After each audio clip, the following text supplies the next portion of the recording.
The evening had started innocently enough. I was driving home from work, the familiar route winding through downtown Los Angeles, weaving between tall, glassy buildings under a sky that was just beginning to darken. My car was filled with the rich aroma of takeout from Trattoria Bellinate, Rebecca's favorite Italian spot.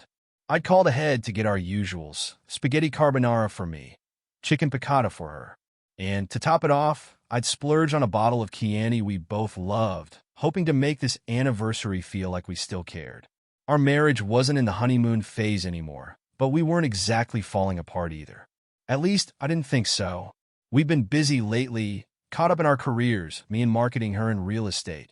Most nights were reduced to simple meals, muted conversations, and quiet hours on the couch with some meaningless show flickering on the screen. Tonight, I was determined to change that to surprise her. But as I opened the door and stepped into the house, an unsettling silence greeted me. The usual background noise, the faint hum of the TV, or music playing in the kitchen, was absent. The place felt almost eerie, as if it had been abandoned for hours. "Rebecca," I called out, balancing the food bags on my arms as I kicked the door shut behind me. No answer. I set the food on the kitchen counter, glanced around. Her purse was draped over the back of a chair, her keys lying on the table. She was home, all right, but the silence gnawed at me. I turned toward the hallway, my footsteps nearly inaudible on the polished wood floors. "Rebecca," I called again, a little louder this time. Then, a muffled sound drifted down the stairs. Laughter. It was faint, but unmistakably hers, light and warm, with a pitch I hadn't heard in months. It came from the direction of our bedroom. She must have taken a call, I thought, some late conversation with a client. I'd wait, let her finish, then surprise her with the dinner spread downstairs. But something about that laugh, something almost unfamiliar, vibrant in a way that felt distant and strange, made my curiosity flare. I took a few quiet steps up the stairs. When I reached the landing, I saw that the door to our bedroom was partially open, and a sliver of light fell across the hallway. Rebecca's voice floated through, clearer now. Yes, I know. Can't wait," she was saying, her tone soft, almost coy. "This weekend is going to be perfect." My heart skipped a beat. Her voice was different, almost as if she were speaking to someone I didn't know. I stayed frozen outside the door, half convinced this was some terrible misunderstanding, but the laughter continued, low and intimate. "Last time was amazing," she murmured. "Can't stop thinking about it." I leaned in, quiet as a shadow, peering through the narrow gap of the door. There, sprawled across our bed, was Rebecca, wearing the silk robe I'd given her for our anniversary the year before. Her hair fell in loose waves over her shoulders, her legs crossed casually. She had her phone propped up on a pillow, and on the screen, I could see a man's face, a man who was grinning back at her with an easy, confident smile. "Just a few more days, babe," he said, his voice coming through the speaker, lazy and unguarded. "Got the beach house all lined up. This weekend, it's just going to be us." My stomach twisted as I watched her eyes light up, that smile spreading across her lips. It was a smile I remembered well, one she'd used on me years ago, when things had felt new and exciting between us. Now it was reserved for this stranger on the screen. "I'll make it worth the wait," she replied, her voice barely above a whisper. "Trust me." I felt rooted to the spot, caught between the sick realization that everything I'd planned tonight was irrelevant, and the cold clarity of watching the woman I loved, the woman I thought I knew, slip effortlessly into someone else's world. I wanted to storm in, demand answers, let my anger erupt, but something held me back. I wanted to know more. I needed to understand exactly what I was up against. Rebecca glanced down, tucking a loose strand of hair behind her ear as she adjusted the robe, revealing more of her skin than I'd seen in weeks. She hadn't noticed me yet. My mind raced, replaying snippets of conversations, the random moments I'd dismissed as routine, all of it spinning into 1,000 small questions I hadn't dared to ask. "So, what did you say to him?" Mason asked, his expression mocking. "Oh, I just said I'd be working all weekend," Rebecca replied smoothly, a casual wave of her hand. "He won't even notice I'm gone." I felt like I'd been punched in the gut. She was talking about me, so dismissively, as if I were some minor inconvenience to her plans. Rage built up, yet I stayed silent, unwilling to give myself away. He chuckled, a low, arrogant sound. "Well, make sure you pack that robe, babe. It's going to be one unforgettable weekend." "Oh, don't worry. I've got more surprises lined up for you," she said, her eyes glinting with a flirtatious edge I hadn't seen in far too long. She was someone else with him, playful, uninhibited, like the carefree woman I'd first fallen in love with. But now, that charm was laced with betrayal, twisted into a version of herself that no longer felt like mine. Finally, I couldn't stand another second. My head felt light, my pulse pounding in my ears. I backed away from the door, retreating down the stairs as quietly as I could manage. Each step felt heavier, like I was carrying the weight of what I'd just seen, what I'd just learned. When I reached the bottom, the sight of the takeout bags and the Chianti bottle sitting on the counter mocked me. I could see the evening I'd envisioned slipping away, shattered by the image of Rebecca and this stranger, laughing together in the bed I thought we shared in trust. I picked up the bottle, uncorked it, and poured myself a glass. But as I stared into the dark, swirling wine, the taste turned bitter in my mouth, as if it too had been tainted by the betrayal upstairs. I stood in the kitchen, pouring a second glass of wine, letting its rich scent rise as I tried to steady my hands. My mind raced with the images I'd just seen, with the smooth, easy tone of Rebecca's voice as she talked to Mason upstairs. I couldn't just leave it alone, not after that. I'd spent weeks, months, ignoring the little signs, dismissing that hollow feeling that gnawed at me. But tonight, I wasn't walking away. I wanted answers. The kitchen was quiet except for the soft simmer of pasta in the pot and the faint clink of the wine glass against the counter. I kept glancing toward the staircase, waiting for her footsteps, listening for any sign that the conversation might be ending. I tried to focus on dinner, boiling the pasta, arranging the plates with care, pretending this was still the night I'd planned. But each detail felt like a mockery now, like a script I'd been rehearsing for a part one no longer played.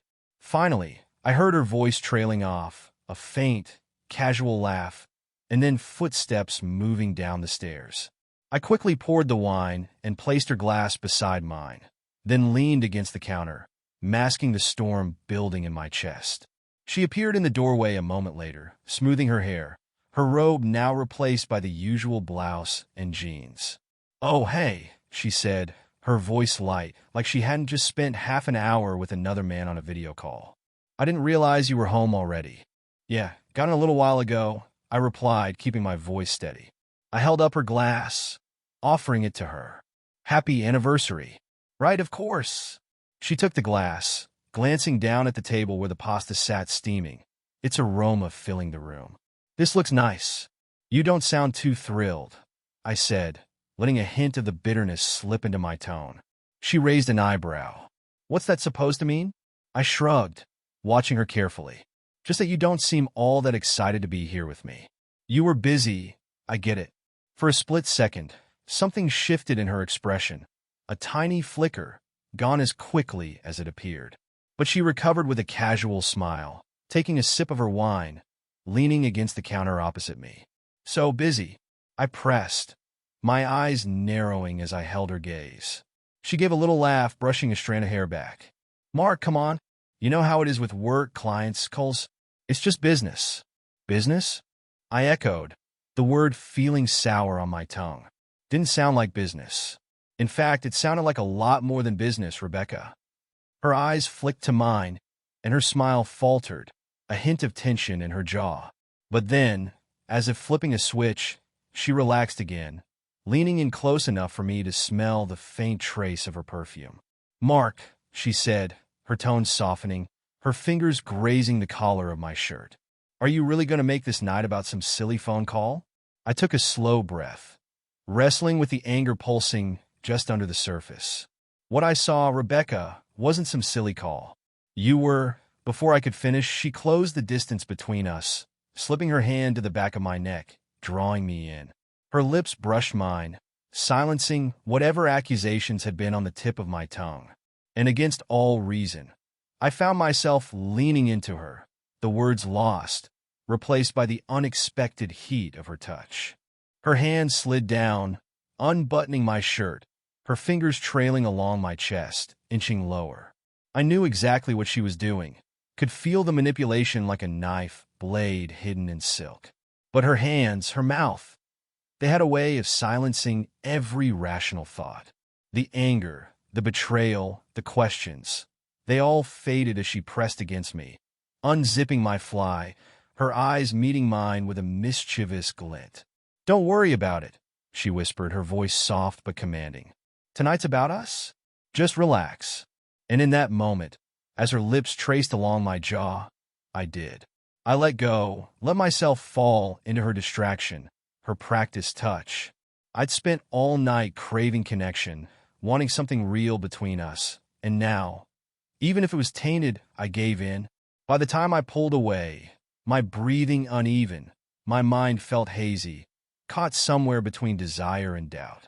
Rebecca stepped back, a slight smile curving her lips as she smoothed her shirt, watching me with that same quiet, unreadable expression. "Better?" she asked, the hint of a challenge in her tone.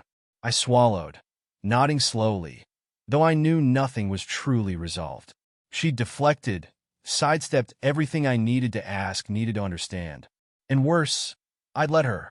But something in her gaze held me silent, kept me from pushing further. She looked at me with a calm confidence, as though daring me to question her. "Let's eat, yeah," she suggested, turning her attention to the plates I'd set out. She slipped into the seat across from mine, picking up her fork as if nothing had happened, as if she hadn't just unraveled me in a matter of minutes. I watched her, the way she lifted her glass, the easy, relaxed way she moved, like she hadn't a single thing to hide. Over the next few days, an unspoken tension thickened the air between me and Rebecca. I found myself drifting through our home like a ghost, each familiar room suddenly foreign, laced with secrets I hadn't noticed before. Our unspoken pact to ignore what had happened during our anniversary dinner hung over us like a fragile truce. But it was clear that neither of us believed it could last. I started staying out later than usual, both at work and afterward, finding excuses to avoid coming home. I told myself it was to clear my head, to find space, but part of me knew I was hoping to avoid another scene like that night in the kitchen. Rebecca didn't seem to mind. In fact, she barely asked where I'd been when I walked through the door, only greeting me with a casual, "long day," before returning to whatever she was doing. It was as if she'd already moved on in some invisible way, leaving me to follow at my own pace. One evening at the office, well past dusk, I found myself drowning in meaningless tasks just to keep my mind occupied. The glow of the computer screen cast an eerie light across the empty desks as I typed aimlessly, trying to stave off the anxiety twisting in my stomach. I was on the edge of shutting down for the night when my phone buzzed. A notification flashed across the screen from our shared banking app. $12,000 transferred from joint savings account to personal account. I frowned, feeling a rush of cold suspicion. Rebecca and I had always been transparent about our finances. Any big expenses were usually discussed, cleared with each other first. $12,000 was no trivial amount. It was the kind of money one moved only with a purpose. Unable to ignore the sinking feeling, I opened the app, checking the details of the transaction. It had been moved to an account listed only as our personal, one of Rebecca's private accounts that I'd rarely seen her use. I sat there, staring at the screen, questions bubbling up in my mind. I knew I couldn't just let this go. When I finally made my way home, the house was quiet, Rebecca's car parked out front. Inside, I found her on the couch, casually scrolling through her phone, her face illuminated by the screen. She looked up briefly as I entered, barely acknowledging me with a nod. "Late night?" she asked, her voice neutral, as if we were nothing more than distant acquaintances passing each other in a hotel lobby. "Yeah." Meetings ran long. I hesitated, still holding my coat, and I saw something interesting. On our bank statement, Rebecca's eyes flicked up, and for a moment, something unreadable passed across her face before she casually shrugged. "Oh, that. I'll move some money around." So I let my coat slide off my shoulders, hanging it on the hook as I stepped closer. Rebecca, it was $12,000. That's not exactly pocket change. She sighed, setting her phone aside and giving me a look that seemed almost bored. Relax, Mark. I used it for something important. Mind sharing what important means? I crossed my arms, trying to keep my tone steady, though I could feel my patience beginning to fray. We agreed to discuss any large expenses together. Where's it going? She hesitated, just a fraction, before the hint of a smirk pulled at her lips. Fine. I hired someone to do a little digging. Digging? The word hung in the air, thick with implication. Digging into what? Her smirk widened, almost mocking. Into you, Mark. I want to know where you're spending all those long nights, why you've been coming home so late. You weren't exactly the model of transparency yourself, so I took the liberty of finding out for myself. The words landed like a slap, stinging with the force of their accusation. You're saying you hired someone to spy on me? Her expression hardened, her eyes locking onto mine with a coldness I hadn't seen before. It's only fair, don't you think? You've been distant for months, barely home. I wanted to know if I was wasting my time here, Mark. Turns out, you're just as predictable as I thought. I stared at her, unable to believe the words coming out of her mouth. She'd used our savings to fund a private investigator to dig into my life, while all along, she'd been the one hiding things, lying about her weekend plans, laughing in my face. It was almost surreal, like I'd been pulled into some twisted game where she held all the cards. So that's it? I asked, my voice hoarse with disbelief. You just decide you're entitled to dig around in my life, no questions asked? Her smile tightened, her gaze unflinching. Oh, Mark, it's not as if I had any reason to trust you lately. Just consider it insurance. Something in her tone, the way she said it with that casual, practiced detachment, made me realize just how far apart we really were. She'd crossed a line that couldn't be uncrossed, built a narrative where I was the villain, all to justify her own actions. It was almost impressive, in a horrifying way. Insurance, I repeated, feeling the bile rise in my throat. You've been lying to me, seeing someone else, and now you're trying to make me out to be the untrustworthy one? She sighed, waving a dismissive hand. Oh, Mark, grow up. I'm not the only one who's made mistakes here. You're so wrapped up in your own world, so self-righteous, you barely even notice me anymore. I was just being practical. Practical. The word felt like acid on my skin. She'd spent our money, hired a stranger to dig into my life, and now she was tossing it off as practical. I could feel my grip on the situation slipping, the last threads of our marriage unraveling before my eyes. The following day, the atmosphere in the house remained frigid, and I felt a gnawing need to get out, to talk to someone who could offer clarity.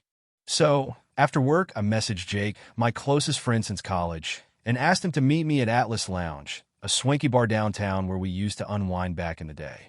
Jake was the type who had a knack for cutting through noise, seeing things clearly. I needed that right now. By the time I arrived, Jake was already there, seated at the corner of the bar, nursing a glass of bourbon. The place was dimly lit, with leather seats and polished mahogany tables, filled with soft murmurs and clinking glasses. I took a seat beside him, letting out a breath I hadn't realized I'd been holding. Man, you look rough, Jake said, studying me with concern. What's going on? I motioned to the bartender, ordering a scotch before I replied. You wouldn't believe it, Jake. Things with Rebecca, they're a mess. Worse than I thought. Jake took a slow sip, his eyes fixed on me. Laid on me? I gave him the rundown. The suspicious bank transfer, Rebecca hiring a private investigator to track my every move, her cold, unyielding excuses. He listened in silence, his expression darkening with each detail. So she's been spending your money to keep tabs on you? He repeated, disbelief thick in his voice. And she didn't even try to deny it? I shook my head, bitterness rising. Not a word. She even turned it around, tried to make it seem like it was my fault, that I was the one being distant, forcing her into all of this. Jake let out a low whistle. That's some serious manipulation, man. I nodded, the anger simmering beneath the surface. And the worst part is, I don't think it stops there. I think there's more she's hiding. Jake frowned, looking thoughtful. Have you checked her social media? Maybe there's something there. People leave trails, even if they think they're being careful. I hesitated, thinking back to all the times Rebecca had been glued to her phone, typing away in private. I'd never been one to pry, to obsess over what she was doing online. But now, I felt like a fool for not paying closer attention. I pulled out my phone, opening up her social media profile. At first, everything looked innocuous. Photos from family gatherings, random work-related posts, and carefully curated snapshots of her life. But as I scrolled down, something caught my eye. A photo from last Friday night. Rebecca, sitting in a high-end restaurant, laughing at someone out of the frame. The restaurant was tagged, Del Mar Ristorante. And there, right at the bottom of the image in the small cluster of tags, was Mason's profile. I felt my blood go cold. Jake leaned in, reading over my shoulder. Is that? Yeah, I muttered. That's him. It was one thing to know about her affair in theory, to have seen glimpses of it through whispers and calls. But seeing them together in a photo, the public proof of her betrayal, sent a fresh wave of anger through me. She'd been bold enough to flaunt it, thinking I'd never notice, that I'd never question. Check his profile, Jake suggested, his voice tense. See if there's anything more there. I clicked on Mason's profile, which was open for anyone to see. Scrolling through his posts, I found several photos from the past year. Pictures of beautiful hotels, high-end dinners, and frequent trips tagged across California. As I clicked through the photos, another pattern emerged, one that sickened me to the core. For every major family event I'd had to attend alone, Rebecca's business trips and real estate conferences, Mason had posted a photo from a nearby city on the same dates. Napa Valley, Palm Springs, even Cabo, all places Rebecca had told me she was working or networking, and the timing lined up too neatly to be coincidence. Look at this, I said to Jake, showing him the photos. Every time she claimed she was out on business, she was with him. They've been doing this right under my nose, and I never saw it. Jake swore under his breath. Mark, she's been living a double life. I scrolled further, each new post revealing another link. Another moment Rebecca had chosen Mason over me. A rage I hadn't known I was capable of simmered beneath the surface, but I kept scrolling, searching for more proof, more evidence of her lies. And then, as if fate had decided to deliver the final blow, I found it.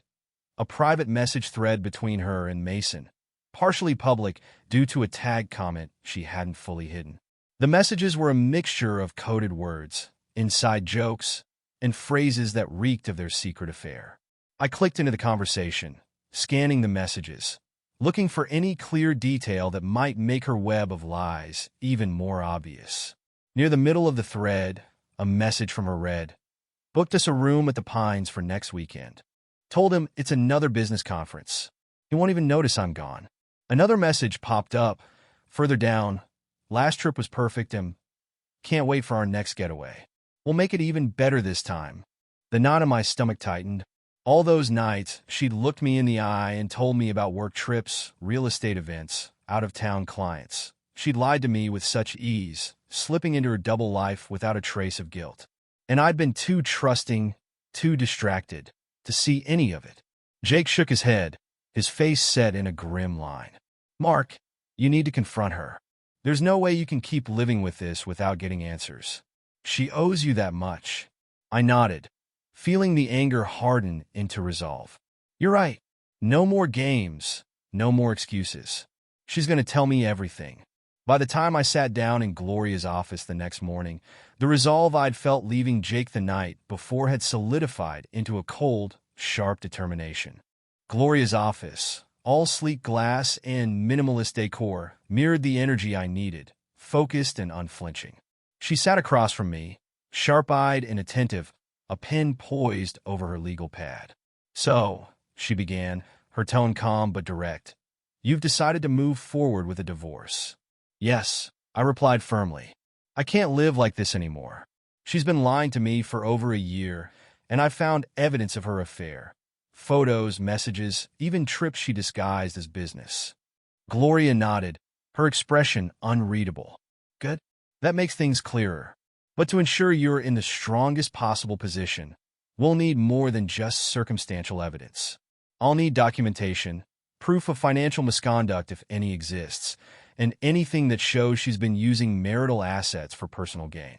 I frowned, leaning back in the chair. What kind of documentation? Bank records, receipts, correspondence. If she's been reckless or careless, there might be a trail. Have you had access to her accounts or devices? I thought for a moment. Rebecca and I shared a desktop computer in the study, mostly for household budgeting and filing taxes. She used her laptop and phone for everything else, but the desktop might still hold something. It was worth a shot. I'll check, I said. If there's anything, it'll be on the shared computer. Gloria nodded, scribbling a note. Do that. And, Mark, don't let on that you're looking into this. The more prepared we are before she realizes what's happening, the better. Her words lingered in my mind as I left her office and drove home. I'd already seen enough to know that Rebecca wasn't just careless. She was brazen. If she'd left even a hint of her secret life in plain sight, I'd find it. When I got home, Rebecca's car was gone. She'd left a note on the counter. Running errands, be back late. The kind of casual, indifferent message that felt more like an afterthought than an explanation. I took it as an opportunity. I sat down at the shared computer in the study, scrolling through the usual clutter of documents and folders. At first, everything seemed mundane. Household budgets, tax returns, scanned copies of old warranties. But then, near the bottom of the file list, a folder caught my eye. It was labeled innocuously enough. Work expenses. I hesitated for a moment before opening it. Inside were dozens of subfolders, each dated, stretching back over a year. I clicked on the first one. It contained a scanned receipt for a hotel in Napa Valley, dated the same weekend I'd been at my niece's birthday party alone. Another folder held receipts for a spa in Palm Springs, where she claimed to be attending a real estate seminar. My stomach churned as I opened folder after folder, each one filled with evidence of Rebecca's duplicity. But it wasn't just the receipts that confirmed everything. In one folder, I found photos, her and Mason, smiling together at dinners, lounging by pools, even on a yacht I hadn't known existed. Each image was a slap in the face, a vivid, undeniable reminder of how thoroughly she'd betrayed me. And then I found the letter. It was saved as a PDF scanned from what looked like expensive stationery. The header at the top bore Mason's initials, the kind of thing someone used when they wanted to seem important. I opened the file and began reading. Rebecca, I've never been one for sugarcoating, so let me say this plainly. You deserve better than him. You've spent too long settling for a man who doesn't see you, who takes you for granted. With me, you're alive. You laugh. You're free. Isn't that what you've always wanted? Last weekend was perfect, but I can't stand watching you go back to him, pretending to live that hollow life. You belong with me. Leave him. Start fresh. I'll make it worth it, I promise. And if he's too blind to see what's right in front of him, that's his problem, not ours. You don't owe him anything anymore. M. I sat back, my hands trembling as the weight of the letter sank in. Mason wasn't just some casual fling. He was actively pushing Rebecca to abandon our life together, goading her to leave me behind like an afterthought. And the worst part? He'd been right about one thing. I hadn't seen it. I'd been too blind, too trusting, to notice the cracks forming beneath the surface of our marriage. My pulse pounded in my ears as I printed the letter, along with every receipt and photo I'd found. If Rebecca thought she could gaslight me, twist this into some story where I was the one to blame, she was about to find out just how wrong she was. When she finally came home that evening, I was sitting in the living room, the folder of evidence in my lap. She walked in with the same casual indifference, setting down a bag of groceries as she glanced in my direction. Hey, she said lightly, as if nothing had changed. What's for dinner? I didn't reply right away, letting the silence stretch. When she finally looked up and saw the folder in my hands, her expression faltered. Her casual air evaporated, replaced by something colder, sharper. What's that? She asked, her voice tightening. I held up the folder, my gaze locked on hers. Proof. Her jaw tensed, but she didn't move, didn't speak. For the first time, it seemed like she was unsure of what to say, of how to twist this into her favor. Proof of what? She asked finally, her tone forced. I stood, crossing the room until I was only a few feet away from her. Of everything. The trips. The messages. Him. All of it. She stared at me, her eyes narrowing. And then, as if regaining her footing, she crossed her arms, her smirk creeping back. So what? You've been snooping around? Looking for reasons to feel like the victim? No, Rebecca, I said, my voice steady. I've been looking for the truth. And now I have it. Her smirk faltered. But before she could reply, I dropped the folder on the coffee table between us. The papers spilled out, photos, receipts, Mason's letter. All of it laid bare in the harsh light of the room. Her eyes darted to the evidence, then back to me. For a moment, I thought I saw a panic flicker across her face. But then she straightened, her expression hardening. This changes nothing, she said, her voice low and venomous. You think you're going to win this? You don't even know what you're dealing with, Mark.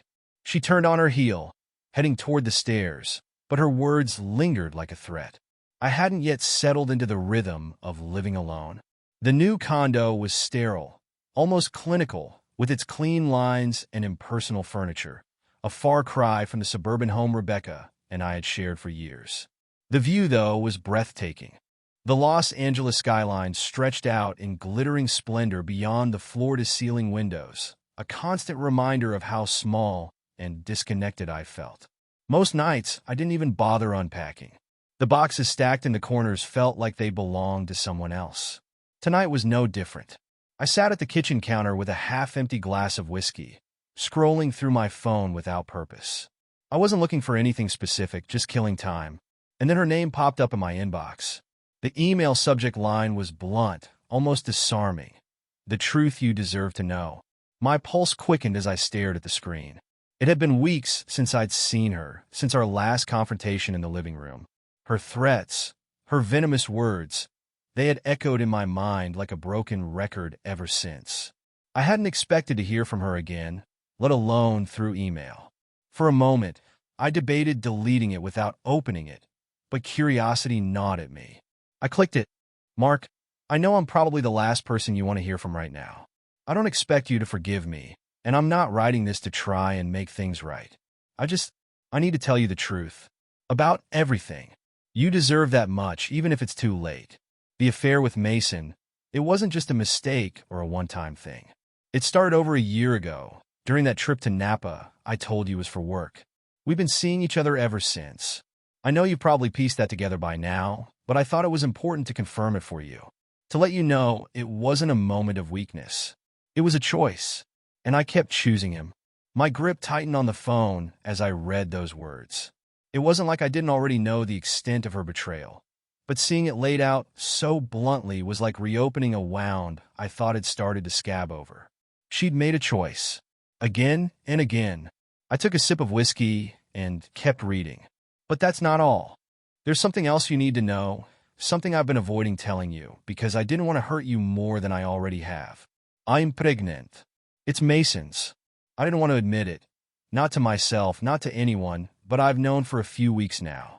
And yes, I should have told you sooner, but I couldn't bring myself to do it. I thought, maybe if I just stayed quiet, it wouldn't matter, that it wouldn't change anything. But now I realize how selfish that was. You deserve to know. My breath caught, the words blurring as I read them again. Pregnant. And it wasn't mine. A flood of memories hit me. Those quiet, hollow nights we'd spent together in the months before everything fell apart. The coldness in her touch, the way she'd started pulling away long before I ever realized. And all the while, she'd been planning a life with someone else. A child. I read on, my jaw clenched. I didn't want this to come out in some ugly, drawn-out way. I thought maybe if I told you now, you could have some closure. I know I don't deserve your forgiveness, and I'm not asking for it. I just needed you to know the truth. Finally, Rebecca. I stared at the screen, my chest tightening with every breath. She hadn't written a single word about regret or remorse. Just cold, clinical honesty, like she was ticking off a box on some checklist. Even her apologies felt hollow, perfunctory. I sat there for a long time, the glow of the phone casting a faint light in the otherwise dark room. The words repeated in my mind. It's Mason's. I could see the future she was carving out for herself so clearly now, one where I didn't exist, where I was just a ghost from her past, erased like a mistake she wanted to forget. The anger bubbled up again, but this time it felt different. Less like fire, more like ice, sharp, cutting, and controlled. There was nothing left to salvage, no more illusions to cling to. She'd made her choices, and now I had to make mine. I grabbed my phone, scrolled to the email, and hovered over the reply button. For a moment, I considered unloading everything. Every ounce of anger, every bitter word she deserved. But then I stopped. What was the point? She wouldn't care. Not really. She'd moved on, and I needed to do the same. Instead, I closed the email, blocked her address, and set the phone down on the counter. The city stretched out beyond the window, its lights glittering against the darkness. And for the first time, I felt the faintest glimmer of something I hadn't felt in weeks. Relief. The air in the lawyer's office was stale, tinged with the faint scent of coffee and tension. I sat in the waiting area, my leg bouncing involuntarily as I stared at the frosted glass door-marked conference room. Inside, Rebecca was already seated, her lawyer flanking her like a knight guarding his queen.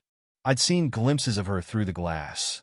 A smug tilt to her chin, the way she fiddled with her necklace as though she'd already won. She always loved being the center of attention, even in moments like this. "Mr. Rivers, they're ready for you," Gloria's assistant said, gesturing for me to follow her. I nodded, grabbed my folder of evidence, and rose from the chair. Gloria was beside me, calm and composed as ever. She gave me a reassuring glance as we stepped inside. Rebecca didn't look up immediately, but when she did, her expression was razor-sharp, her lips curling into a faint smirk. She was dressed to perfection, as if this were just another day in the office, her demeanor oozing the confidence of someone who thought they had already secured the victory. "Mark," she said smoothly, her voice dripping with faux politeness. "It's been a while." "Not long enough," I replied, taking the seat across from her. My voice was steady, but my grip on the folder was tight. Gloria took her place beside me, her presence a quiet anchor. Rebecca's lawyer, a wiry man with an expensive suit and an equally expensive attitude, leaned forward, addressing the room. "We're here today to finalize the terms of the divorce. My client is prepared to move forward with an equitable agreement. She's already provided full disclosure regarding the marital assets, and I cut him off, my voice calm but firm. Let's not waste time pretending this has been equitable." Rebecca's eyes narrowed, but she said nothing, letting her lawyer respond. "Mark, accusations won't help us reach a resolution. If you have concerns, they should have been brought to light during the preliminary discussions." "Oh, they were," I said, sliding the folder across the table toward Gloria. "And now, I have even more to share." Gloria opened the folder with deliberate precision, spreading the evidence across the table. Hotel receipts, messages, photos, and finally, Mason's letter. Rebecca's smirk vanished as she realized what she was looking at. Her lawyer leaned forward, his expression tightening. "These documents," Gloria began, her tone icy and professional, "make it clear that Mrs. Rivers not only engaged in a long-term extramarital affair, but also misused marital funds to support it. We believe this has significant implications for the division of assets, particularly regarding the house and alimony."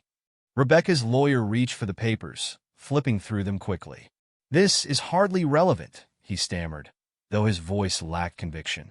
"Infidelity doesn't necessarily impact." "Actually," Gloria interrupted smoothly, "in cases where one party has used shared assets to fund their affair, it absolutely does. And as you can see here, the financial records clearly show Mrs. Rivers diverting funds from the joint account to cover trips and other expenses related to her relationship with Mason." I watched Rebecca carefully as Gloria spoke. Her calm, collected demeanor was cracking, her confident mask slipping just enough to reveal the tension beneath. But then, as if reminding herself of something, she straightened, crossing her arms with that same defiant smirk. "Are we really going to act like Mark's been some innocent victim here?" she said, her voice sharp. "He's been emotionally checked out for years. Always at work, always too busy to notice me. Maybe if he'd been a better husband, none of this would have happened." I leaned forward, meeting her gaze. You're right about one thing, Rebecca. I was blind. Blind to who you really were. But that doesn't justify what you've done, and it doesn't make you the victim here. She scoffed, but her confidence wavered as Gloria slid Mason's letter across the table. Care to explain this? Gloria asked, her tone cutting. Rebecca's lawyer grabbed the letter, but it was clear the damage had been done. Rebecca's cheeks flushed as her eyes darted to the words she must have thought would never see the light of day. For a moment, she looked like she might argue, but then something in her shifted. She leaned back, her smirk returning, but this time it was cold, calculated. You think this is the worst of it? She said, her voice low but laced with venom. You have no idea. What's that supposed to mean? I asked, my gut tightening. She glanced at me, her eyes gleaming with a twisted kind of satisfaction. Mason's not just some fling, Mark. He's married. To Amanda. The name hit me like a punch to the chest. Amanda, Rebecca's best friend since college. I'd known her for years, kind, loyal, utterly devoted to Rebecca. She'd been at our wedding, in our home, part of our lives. And now, Rebecca was telling me that Mason, her lover, was Amanda's husband. I stared at her, my mind racing. You've been lying to her too? Your best friend? Rebecca's expression didn't falter. Amanda doesn't need to know. It's none of her business. None of her. I started, but Gloria placed a steadying hand on my arm. I took a breath, forcing myself to stay calm. This goes beyond betrayal, Gloria said, her voice sharp. Your actions have implications far beyond this divorce.